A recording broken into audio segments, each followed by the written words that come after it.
A very good morning and welcome back to Havana Media. My name is Boniface Owino and as usual I'm going to be your host for today.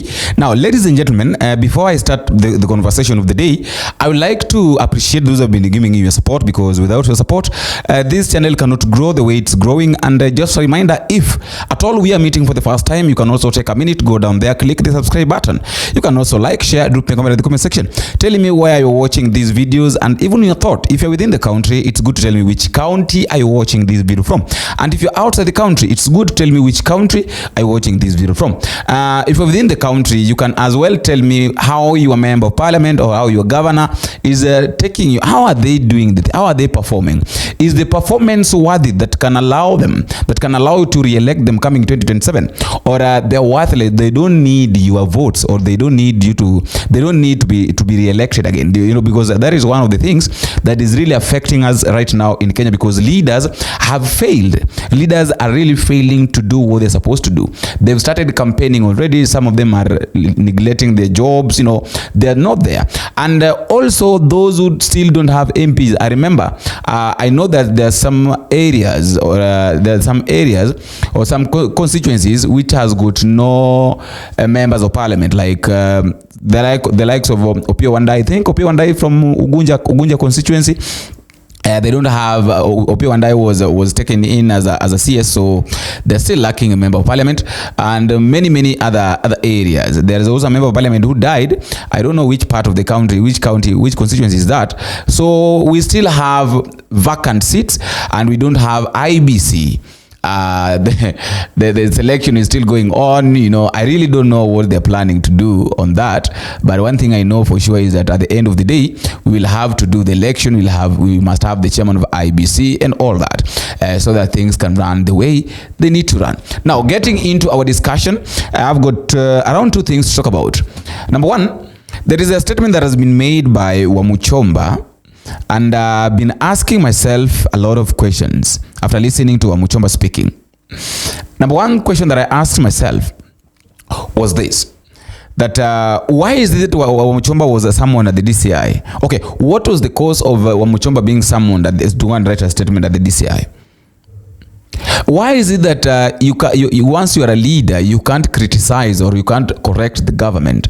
And the government wants to have an opposition, some people who can oversee what they're doing, and they don't want leaders to correct them when they do mistakes. Because one thing I know for sure, one thing I realize with Wamuchomba is that Wamuchomba has been talking about what needs to be done. It's like, we need to do this, we don't need to do this. That is the only thing that this woman, as member of parliament, has been doing. Like, we really need to do this, we don't need to do this. That's the only thing that she has been doing. But she was summoned at the DCI, and she went there writing a statement. And there is a statement that she made. She told those officers that you are taking us back to 2007 if you are not very careful, because even the 2007 post-election violence just began like this, started like this, that throwing stones, burning people in churches, attacking leaders, and all this and then at the end of the day, people started killing each other. I want us to listen to Wamuchomba.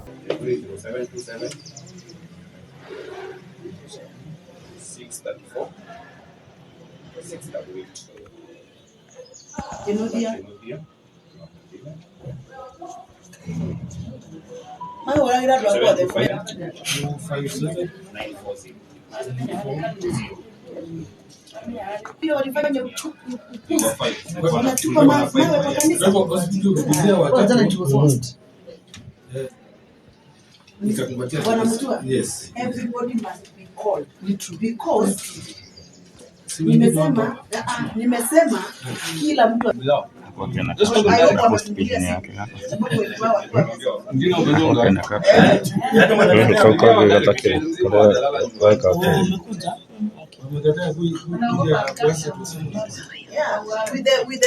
with the season of abductions, you just don't know who is going to pick you up.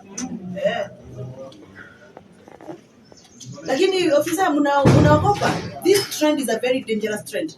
I was active like I am in 2005, and this is how we started. Kurusha mawe kwa kanisa, tribalism, intimidate leaders, violence everywhere. 2007 tukawana. wait. Msipochunga hii trend tumeanza.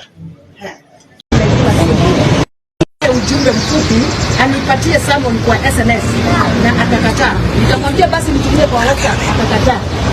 Sasa nimejileta hapa kuongea na DCIO kwa sababu nilikuwa nataka aniambie kama ni yeye ametumana mimi kama mama Githunguri, mjumbe wa Githunguri, ni vile uoga kuhusu mambo ambayo ilikuwa inaendelea pale Githunguri.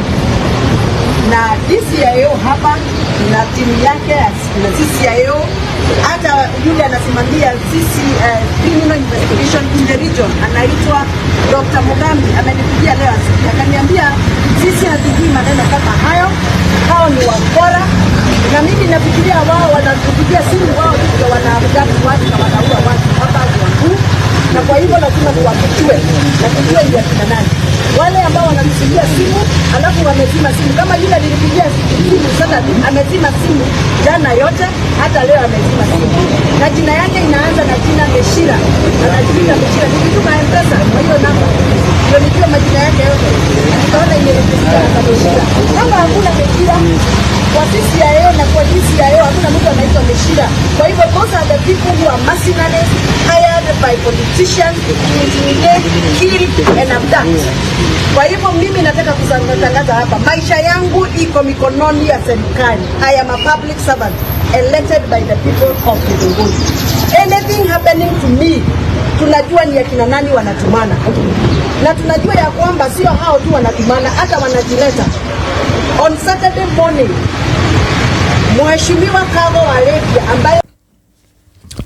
So one thing I can say is that let us just hope that we will not get back to 2007, because if we get back to 2007, a lot of things are going to a lot is going to happen in this country that we will not even imagine.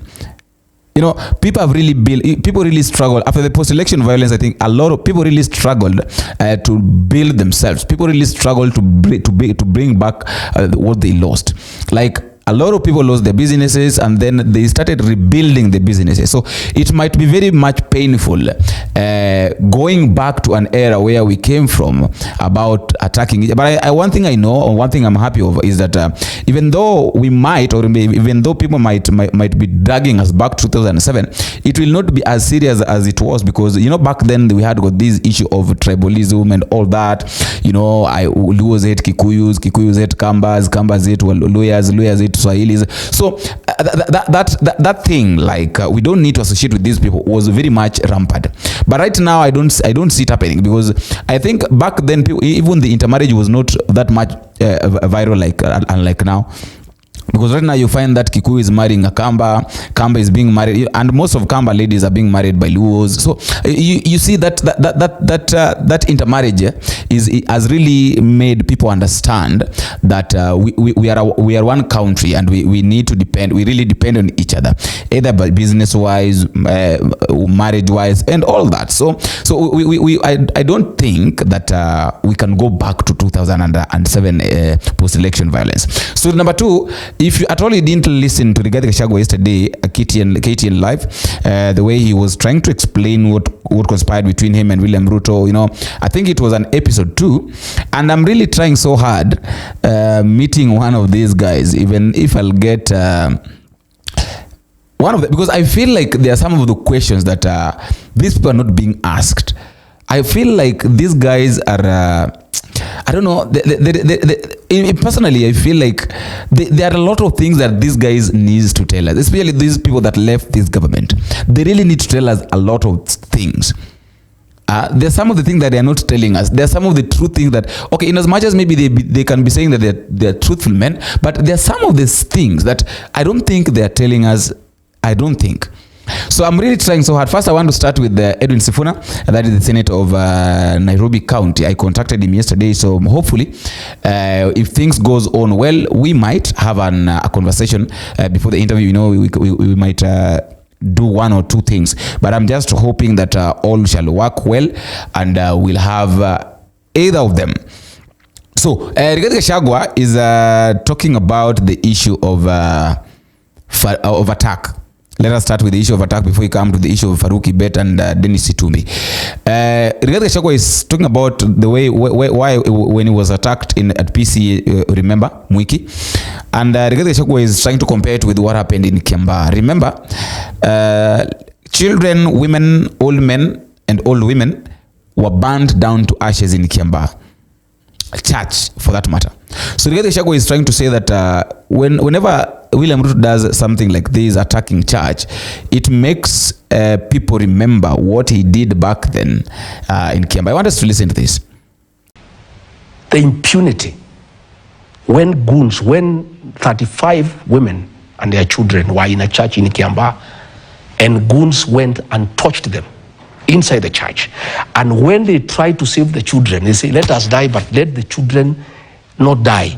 They removed the children through the window. These goons took the children back to the church and burnt them.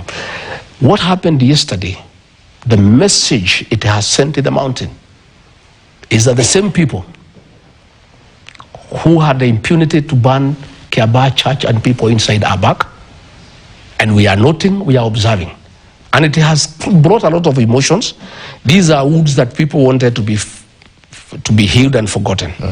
These are some of the things that our people had forgiven, but they have brought them back.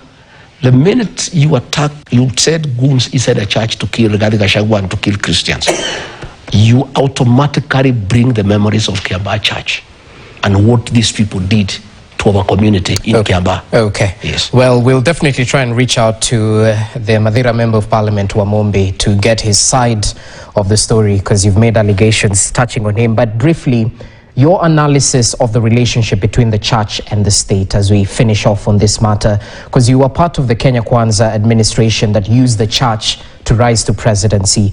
You've said previously, as you were deputy president, that the church and the state are the same thing. You take care of the same people. So do you hold the same views in regard to... Yes, we do. And that is why the church, as the conscience of the nation, must also be left to play a role.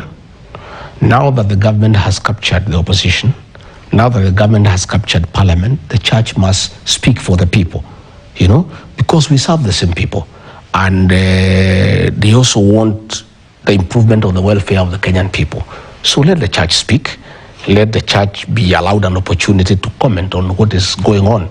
Let us not, persecute the church, because I heard some politicians saying, let the church leave the politics to us. There's nothing like that. Okay. The church leads people.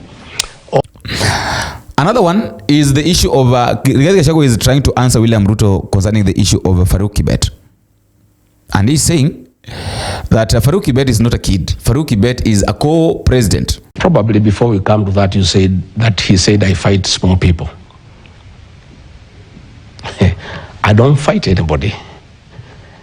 He says that I was fighting Faruk Kibet. Faruk Kibet is not a small man. He is a co-president in this country. Faruk Kibet runs the government. Everybody reports to him. The Inspector General of Police, the head of public service, cabinet ministers. William Ruto issues instructions to cabinet ministers through Faruk Kibet.